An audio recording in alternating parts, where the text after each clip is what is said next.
Le costume, c'est une expression. C'est un outil de travail pour le comédien.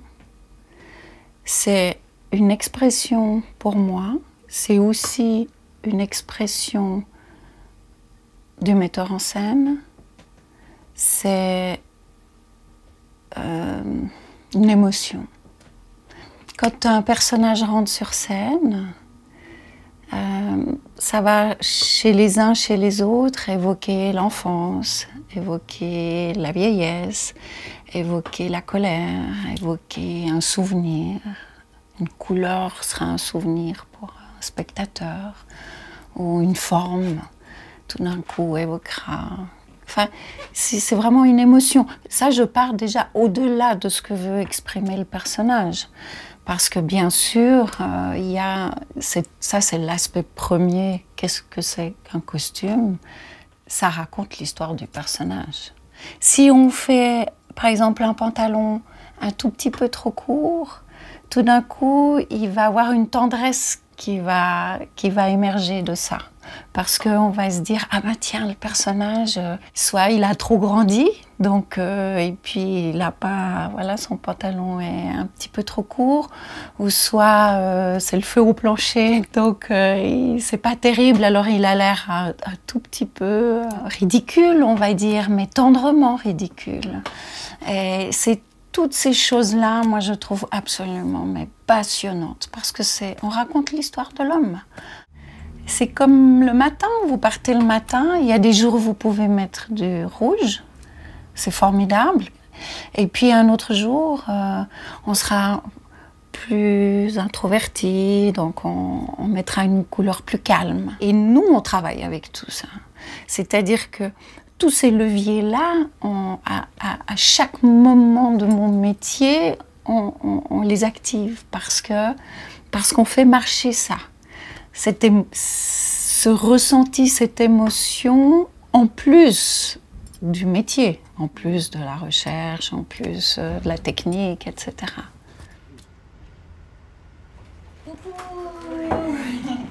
Et merci beaucoup. Salut. Alors, je vais te montrer de quoi j'ai fait. Ça va, toi? Ouais.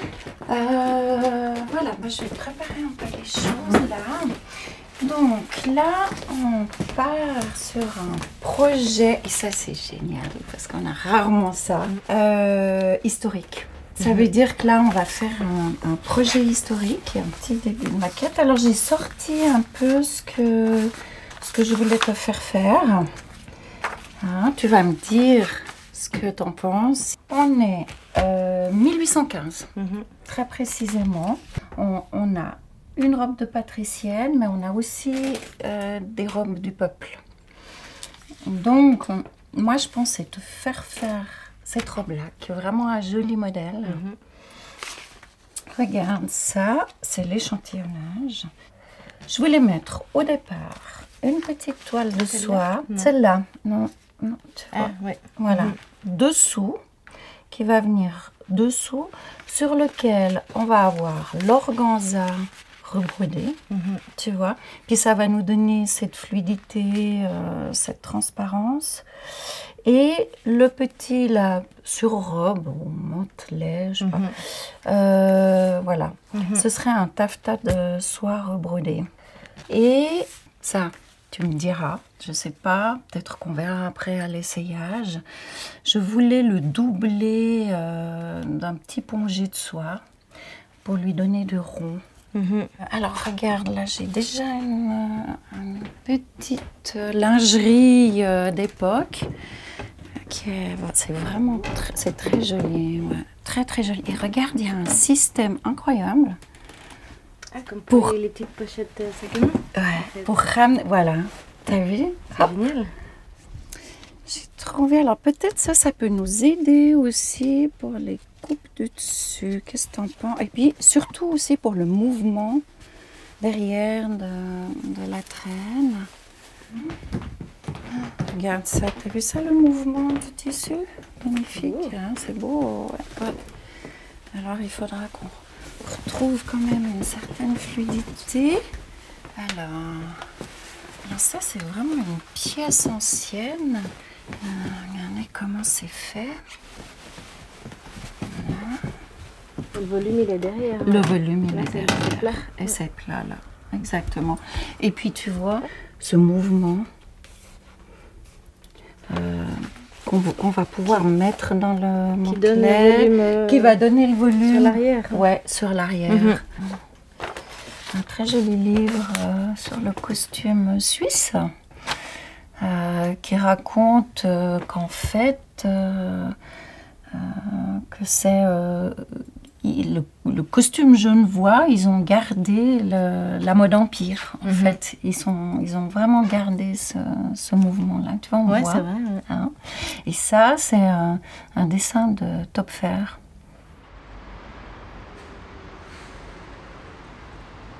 Aussi toute petite, j'ai commencé à couper pour mes Barbies. Les Barbies ne m'intéressaient pas forcément, mais par contre, de prendre des petits bouts de tissu et puis de leur faire des vêtements, d'inventer plein de choses avec tout ce que je trouvais comme ça. Et au cours de ma scolarité, très jeune, après le cycle d'orientation, vers 14 ans, j'étais en scientifique. Parce que j'aime beaucoup les maths, parce que ma tête fonctionne assez bien pour la mise en espace. Ça marche bien avec les maths, la physique et tout ça.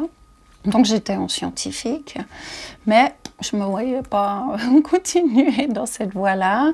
Et un jour, ma mère m'a dit, mais en fait, tu es tout le temps en train de coudre, couper, t'amuser avec des tissus. Je faisais mes robes au cycle, je me coupais mes robes à dos nu et tout. J'en faisais un peu pour les copines aussi, pour ma mère, enfin, mais comme ça. Hein.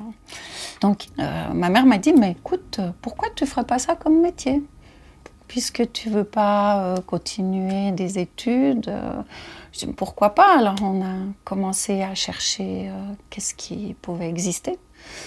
Parce que ce qui m'intéressait, c'était la coupe. La couture, oui, mais c'était la coupe. C'était vraiment de passer de ce plan de deux dimensions en 3 dimensions. Quoi. Ça j'adore. Alors, les différentes étapes de l'élaboration des costumes, on est d'abord dans le texte. On lit, on essaye de comprendre ce qui se passe avec un échange avec le metteur en scène, quel va être son univers. Moi, à partir de là, donc, il y a un découpage qui est fait.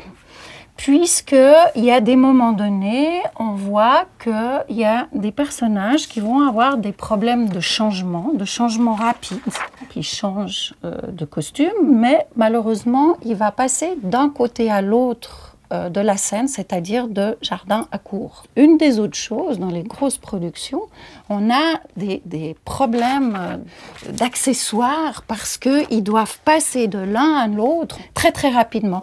Alors, on ne savait plus comment écrire tout ça, ça devenait très très compliqué. Du coup, on a décidé de prendre le dessin et on a dit, voilà, acte 1, ils ont un gilet, une veste.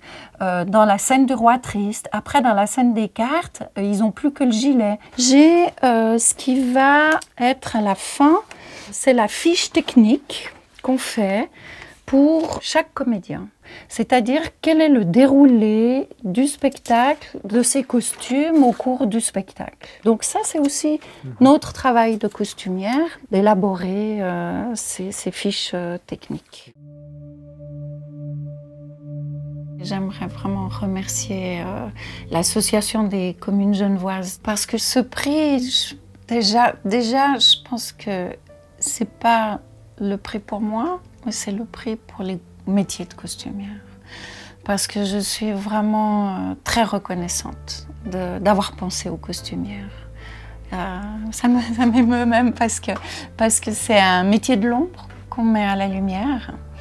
Et vraiment, je suis vraiment reconnaissante parce que c'est un magnifique métier et que les gens, quand ils vont au théâtre, quand ils vont à l'opéra, même quand ils regardent à la télévision un film comme ça, qu'ils puissent imaginer que même la petite robe toute simple qu'ils vont voir ou la magnifique robe 18e très compliquée, derrière, il y a ce corps de métier, il y a toutes ces personnes qui travaillent pour ça. Et c'est vraiment, c'est haut costumière, haut costumière. Ah oui, je vais te sortir les garnitures. Alors voilà. Ah, voilà, comme tu montrais tout à l'heure. Mais tu crois qu'il faut un satin ou un velours? Non, velours, ça fait trop riche, tu vois. C'est un petit ruban, tout fin, tout bleu. Puis d'avoir, bon ça c'est trop gros, hein. Je faudrait que j'aille chercher les plumes. Mais c'est bizarre. Ça, non. Alors, par exemple, typique, regarde l'échantillon. Ah ouais, C'est plus tardif pour toi. Il y en a. Non, alors, qu'une personne.